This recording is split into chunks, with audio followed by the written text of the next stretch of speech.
Akkam jirtu? How are you? In today's lesson, we will see words and sentences we use for shopping. Barumsa Jaaffaa, bittaa fi gurgurtaa. Lesson 6, shopping. Barumsa Jaaffaa, bittaa fi gurgurtaa.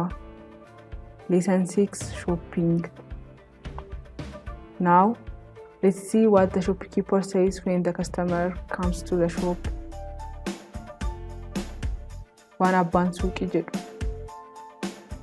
Expressions used by shopkeeper. Waan abbaan suuqii jedhu. Expressions used by shopkeeper. Maal si gargaaru? May I help you? Maal si gargaaru? May I help you?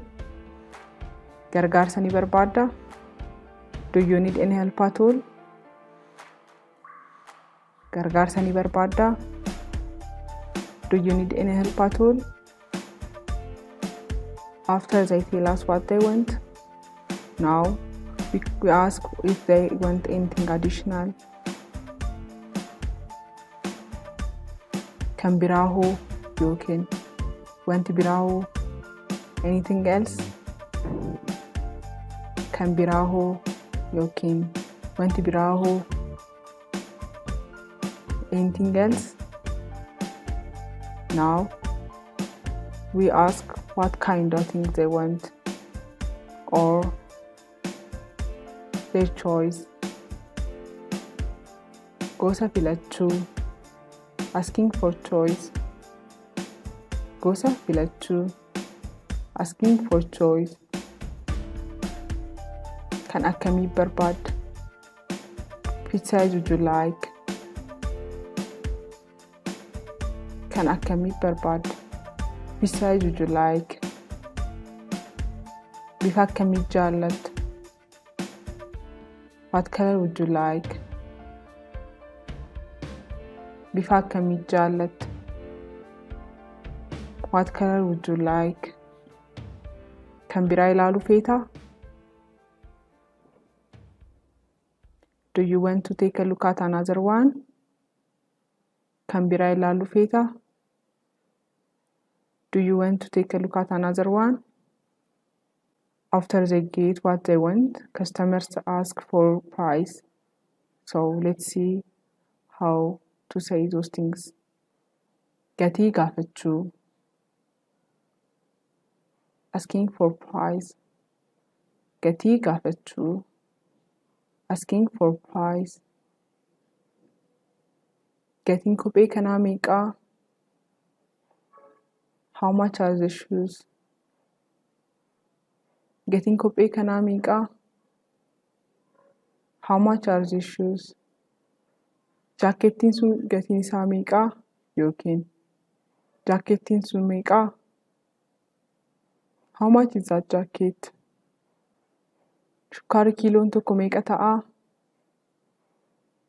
How much does a kilo of sugar cost? Shukkaara kiiloon tokko meeqa ta'aa? How much does a kilo of sugar cost? Now we ask if there is a lower price. Gatiin inni dhumaa meeqaa? What is the lower price? Gatiin inni dhumaa meeqaa? What is the lower price? Mi'aa fakkaata. It seems very expensive. Mi'aa fakkaata. It seems very expensive. Kan kanaa gaditti rakasa ta'e qabdaa? Do you have anything cheaper?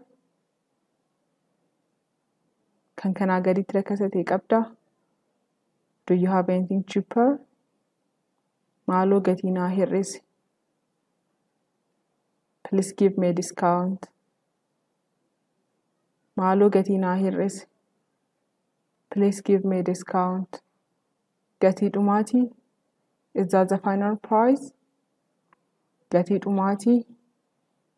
Is that the final price? Waa'ee gatii dubbachuu. Talking about price. Waa'ee gatii dubbachuu. Talking about price. Birrii 500. That's 500 birr. Birrii 500. That's 500 birr. Tokkoon isaanii birra 40. Each of these items costs 40 birr. Tokkoon isaanii birra 40. Each of these items costs 40 birr. Kophee kanaaf meeqa akkan kaffalu barbaadda? How much do you want to pay for this shoe? Kophee kanaaf meeqa akkan kaffalu barbaadda? How much do you want to pay for this shoe? Fudhadhu yeroo biraaf maamila naaf taata. Take it, you will be my customer for the future. Fudhadhu yeroo biraaf maamila naaf taata. Take it, you will be my customer for the future. After the customer heard the price, now he wants to decide whether or not to buy. Bituuf yookaan bituu dhiisuuf murteessuu. Make a decision about whether or not to buy. Bituuf yookaan bituu dhiisuuf murteessuu. Make a decision about whether or not to buy. So, if the customer agrees to buy, he will say, galata argadhu yookiin galatoom nan fudhadha. Thanks, I'll have it. Galata argadhu yookiin galatoom nan fudhadha. Thanks, I'll have it. Yookiin immoo galatoom isa kanan fudhadha. Thanks, I'll take this one. Galatoom isa kanan fudhadha. Thanks, I'll take this one. If the customer doesn't want to buy, or if the material is not what he wants, the customer says, galatoom garuu kanan barbaade isa miti. Thanks, but it is not quite what I am looking for. Galatoom garuu kanan barbaade isa miti. Thanks, but it's not quite what I am looking for. Or if the material is too small, you can say, baay'ee xinnaadha. It is too small. Baay'ee xinnaadha. It is too small. Or if the material is big, you can say, isaan baay'ee gurguddatu. They are too big. Isaan baay'ee gurguddatu. They are too big.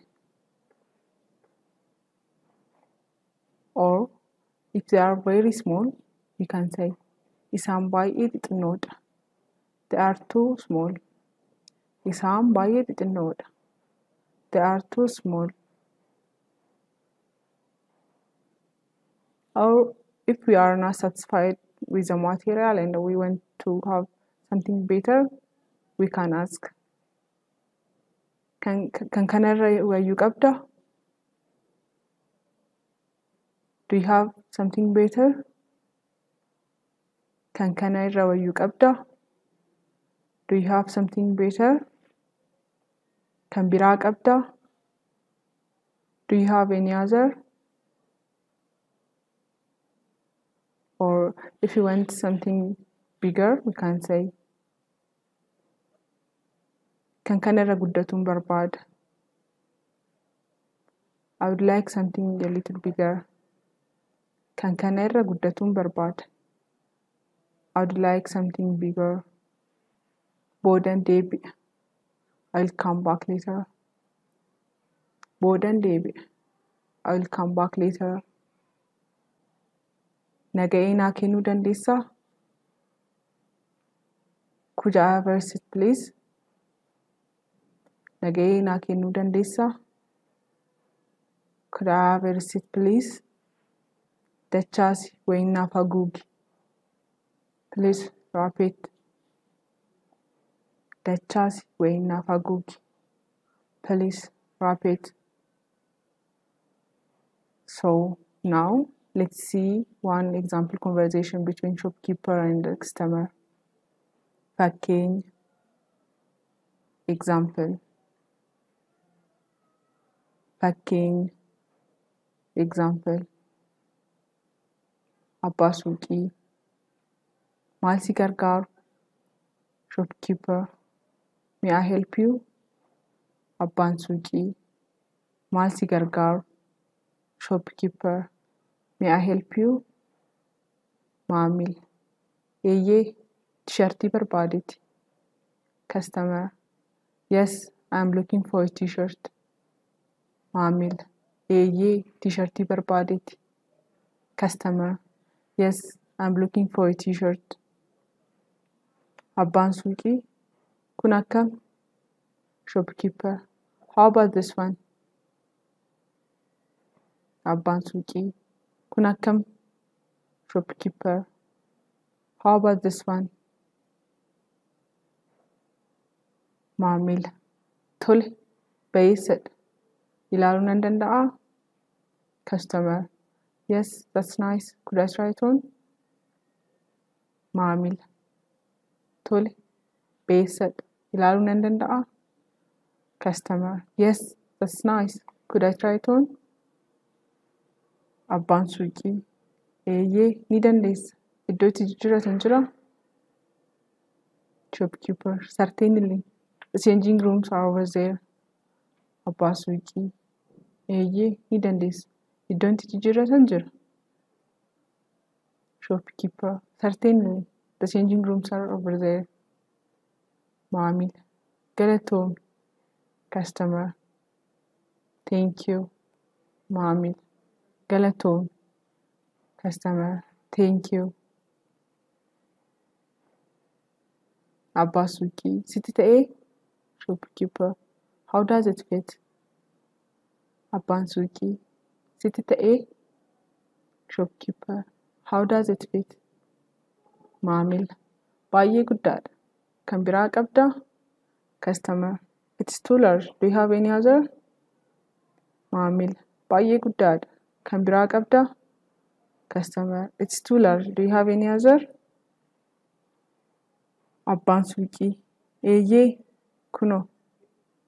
Akka siftee baruuf ilaaluu ni barbaaddaa? Shopkeeper. Yes, here you are. Would you like to try it on to see if it fits? Abbaan suuqii. Eeyyee, kunoo. Akka siftee baruuf ilaaluu ni barbaaddaa? Shopkeeper. Yes, here you are. Would you like to try it on to see if it fits? Maamila. Lakki, rakkoo hin qabu. Ulfaadhu. Nan fudhadha. Customer. No, that's okay. Thank you. I'll take it. Maamila. Lakki, rakkoo hin qabu. Ulfaadhu. Nan fudhadha. Customer. No, that's okay. Thank you. I'll take it.